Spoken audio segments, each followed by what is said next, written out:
Hello, this is Chance. I'm here to tell you about some of my absolute favorite folk art homemade type fishing lures today. These pieces are all rather brightly colored. Some of them have really interesting hardware. Some of them I just really like the form. And I feel like within the scope of my own collection, these are pieces that I really always enjoy looking over and considering. And pretty much anytime I'm adding other baits, these come to mind. Do they fit into this collection? If they don't measure up, maybe they don't come into my collection. I really love this chunk bait here. It was painted white, and while the paint was still curing out, they applied the green, and it kind of oozed together a little bit. I just really love that painted surface on this guy. They put this metal spoon on the belly. It's marked with a 12. It's likely from some vintage, an inline spinning spoon type bait. Has an old, swivel out here at the front and just a single hook. And I think that's some badger hair, but I'm not really sure. All of these have high personality. They may be a little crude in some ways, but they just exude a whole lot of character. Like, look at the paint on this. Maybe this is a minnow. The painted surface in person really kind of just like a chunk of bone. There's a face on there, another face on the underside. A really kind of primitive, crude piece, but it's quite compelling. The minnow style baits that have a propeller at the front and the rear are, really common in fishing lure history. Some of the earliest wooden baits that were produced commercially and advertised were a similar configuration. But this piece has these hand-cut propellers that are brass. I mean, look at those. Those are pretty interesting looking. And the paint's just, I love it, broken down into these sections. Really neat piece. This one's fun. Look at the way the eyes are painted.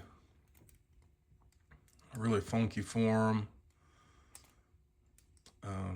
Simple hardware, but interesting. Folk art is collected for its character, for the kind of rawness of the work. Not everybody appreciates it, especially in fishing lure collecting. The broad majority of serious collectors are going to go for the very refined factory type baits.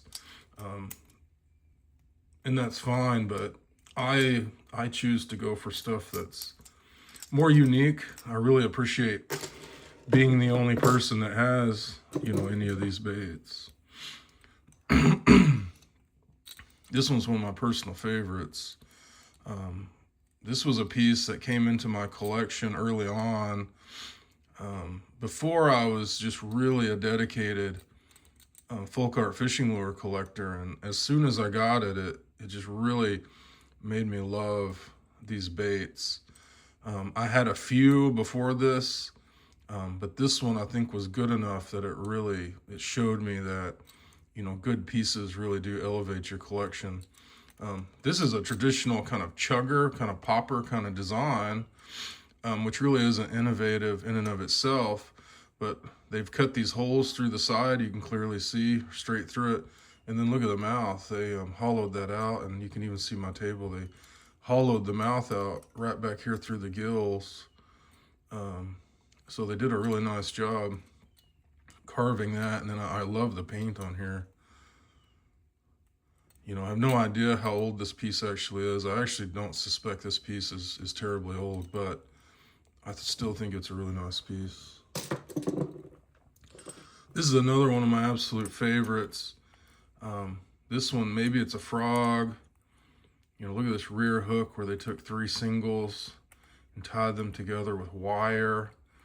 Anytime I find a piece that has, tied or wired hooks, or even kind of funky hand soldered hooks, it elevates the bait a little bit, just because of that extra effort that it took to get it ready to go. Look at this propeller on here. multicolors and really heavy hardware.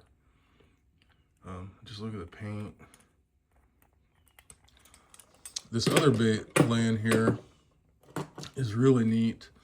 I don't know the origins of any of these other pieces, but this one supposedly came out of Michigan. I do not know the makers of any of these. This one has a vintage factory production propeller out here. I'm not sure what that came off of. I'd have to look through my books to find it specifically. The wooden body is here. That's not so unique and different, but the way they notched it and put this wing section in, and also notched the rear and put this nice little tail section in that's secured with a bolt. You can see the little screw head and the little nut here. This piece is just super cool. They put some lead on the belly hook to help keep it engaged with the surface of the water.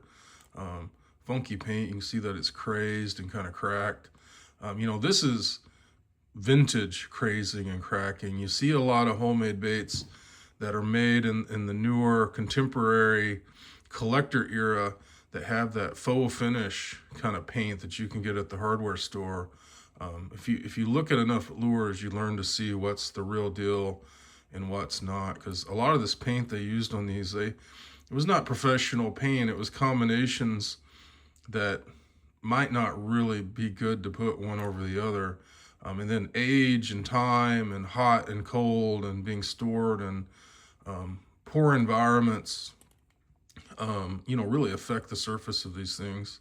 And so as a collector, you kind of have to, you know, be a steward and try to keep them in one piece and keep them going, keep your temperatures rather consistent, things like that, to help give them some more longevity. But I love these pieces. These are all what I call my high personality baits. Not everybody likes these, even within the folk art lure collecting community. There's some collectors that like the more refined pieces, some like the more primitive.